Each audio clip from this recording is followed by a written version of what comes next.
Boleh syai dulu nggak?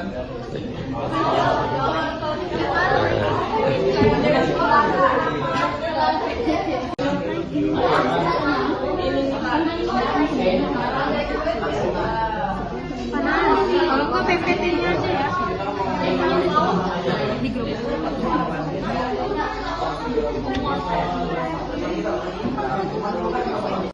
A few moments later.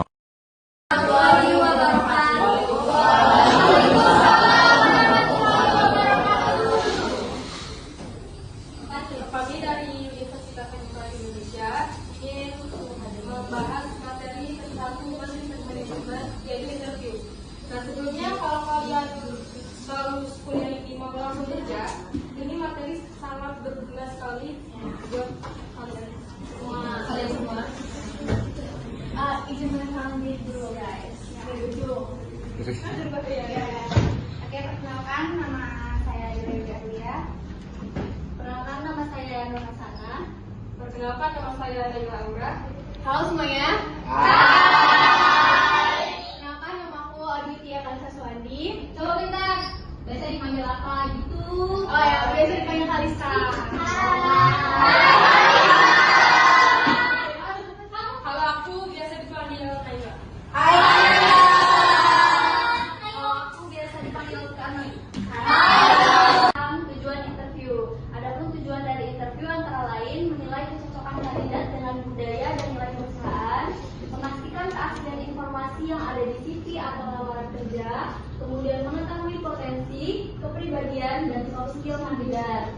Kemudian ada memprediksi kinerja masa depan berdasarkan perilaku masa lalu. Kemudian yang terakhir ada membantu pengambilan keputusan rekrutmen yang tepat. Menjelaskan tentang peran wawancara dalam HRM. Wawancara adalah komponen kunci dalam proses seleksi SDM atau sumber daya manusia yang membantu organisasi untuk ada 3 ya. Yang pertama itu menilai kecocokan antara kompetensi individu dan kebutuhan pekerjaan.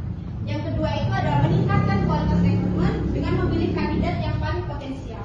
Yang ketiga membentuk citra profesional perusahaan melalui wawancara terstruktur, yaitu pertanyaan disiapkan sebelumnya dan diajukan kepada semua kandidat dengan cara yang sama. Tujuannya untuk menilai secara objektif dan membagikan kandidat secara adil. Contohnya, ceritakan pengalaman Anda dalam memimpin tim sebelumnya. Yang kedua, wawancara tidak terstruktur, yaitu wawancara bebas bertanya sesuai arah percakapan, cocok untuk memahami kepribadian dan karakter kandidat secara mendalam.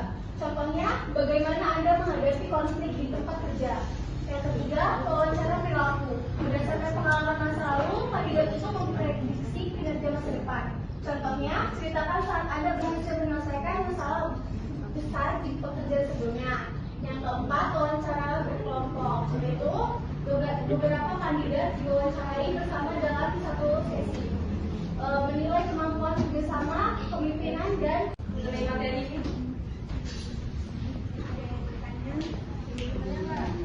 guys, kalau ada yang mau nanya ada hadiahnya guys.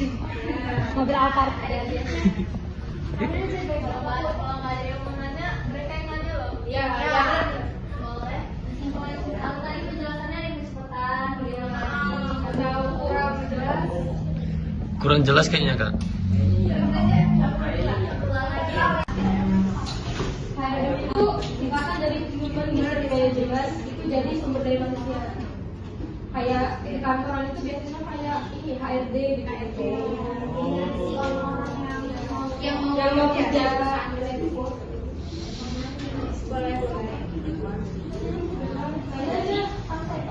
Gimana caranya biar kita kalau ketika wawancara orang itu informasi yang kita dapetin itu efektif dan juga objektif, biar nggak ada subjektifnya. Kan kadang kalau kita dapat informasi dari seseorang itu kan terkadang ada pandangan subjektifnya kan, jadi cara biar misalnya antara subjektif sama objektifnya biar itu efektif itu gimana?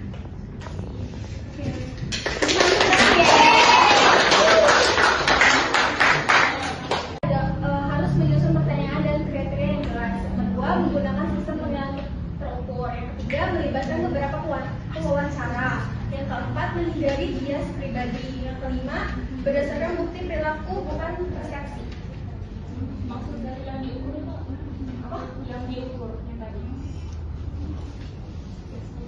Kayaknya kalau misalnya sistem mengetahui orang yang sedang diwawancara itu mempunyai keahlian dalam bidang tertentu seperti yang kita ketahui. Terkadang ketika kita mewawancara seseorang, orang pun berlebihan dalam ngasih wawancara yang tidak sesuai dengan bakat dan minat orang tersebut.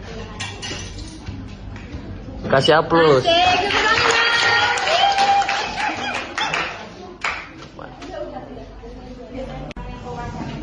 Itu biasanya kita melihat dari yang mau interviewnya itu biasanya kita lihat dari ragat mukanya, gesturnya, cara dia natap kita di mana.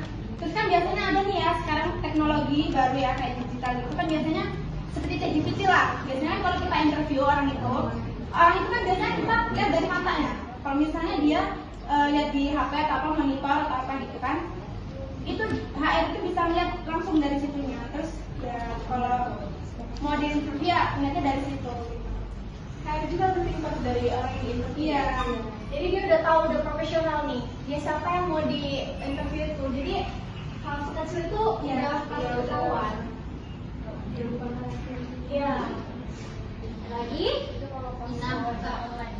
Iya. Karena kan pasti nanti pas offline-nya pasti nanti langsung diulas lagi gitu. Biasanya tentang psikologi. Iya. Izin tanya Kak, kalau yang wawancara online itu dipakai pada saat kapan? Karena kan lebih seringnya kadang kita kan langsung ke perusahaannya.